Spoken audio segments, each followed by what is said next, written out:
In today's video, we are breaking down Dennis Schroeder and what he is able to do as a point guard and how he's able to do it at the international level. Now, if you want to become a better guard in general, make sure to go check out the blueprint for shooting guards. This is going to be able to help you become smarter with basketball IQ for all of the different reads that you need to be able to make, as well as 8 weeks of workouts as well as training sessions so that you can work on your strength and skill as well. Now let's get down and let's check out Dennis Schroeder. Now the first thing that I really want to point out is the fact that he's able to change his height as well as pace. Height of your shoulders as well as the pace of your game, which is essentially the speed of your game, is extremely important. And as we can see right here, he's able to then change his speed right there, but also the height of his shoulders, which creates that gap when he makes that crossover right here. This gap is extremely important. This man is way too slow to be able to guard Dennis Schroeder, and he's able to make that shot over him because of his change of height and pace of his shoulders. In fact, one thing that I was just teaching last night in practice was what we see right here with Dennis Schroeder. Keeping your dribble alive when you get behind the backboard, because by the time you get behind that backboard, either from a 45 drive from here or from a corner drive, it doesn't matter. Because from a corner or 45 drive, if you get behind the backboard, you are going to have a different vantage point and you are going to be able to see players who are cutting down the middle of the key.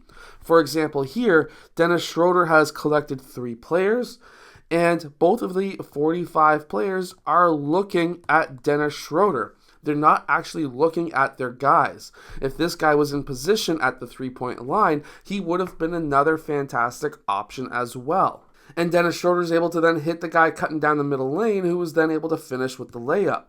As an offensive player, you also need to be able to keep teams honest. So here, there's a kick-out pass, quite deep, but not really for NBA players, and he's able to drain that shot. You need to be able to hit these kick-out shots. Kick-out shots are almost free, open 3-point shots, and if you can make these, you are going to be very special to most basketball teams.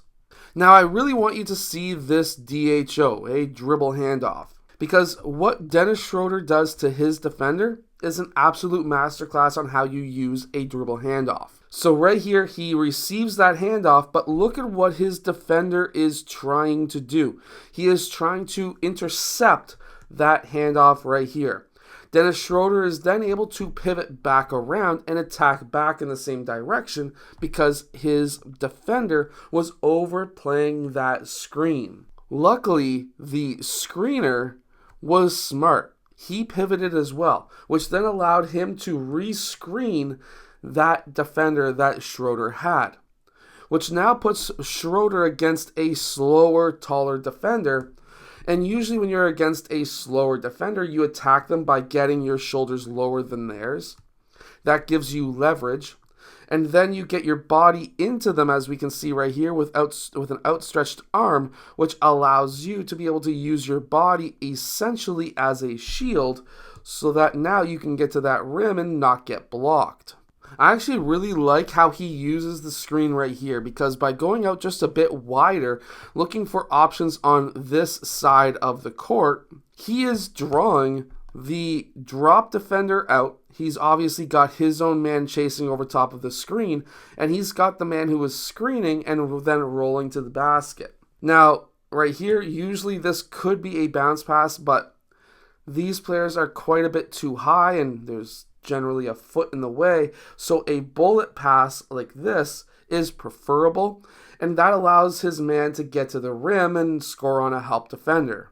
Now, this may not be for everybody, but here Dennis Schroeder uses a screen one more time, and he has a hedge defender. Well, they're going to generally hedge and then recover back. That's not what happens. They hedge, but then there's a miscommunication, and his original defender was way too low trying to recover to Dennis Schroeder. We have to remember that Dennis Schro is an NBA player and he has practically unlimited range, and the three-point line is quite a bit further than the FIBA line itself. So this would be almost a regular shot for most NBA players. Well, at least almost regular. It's still quite a bit further than an NBA line. Now this breakdown right here is very important as well. We can see how he's able to size up his man, stays low, goes through his legs, but then sidesteps out towards his left side. There's a reason for that, and there's a reason why it went in. So anytime that you go back towards your left side, this would be his left side. As a right-handed player, it allows your right side, your right shoulder, elbow, and ball to get in line much faster. If you were to go to your right side, you have to turn your whole entire body around.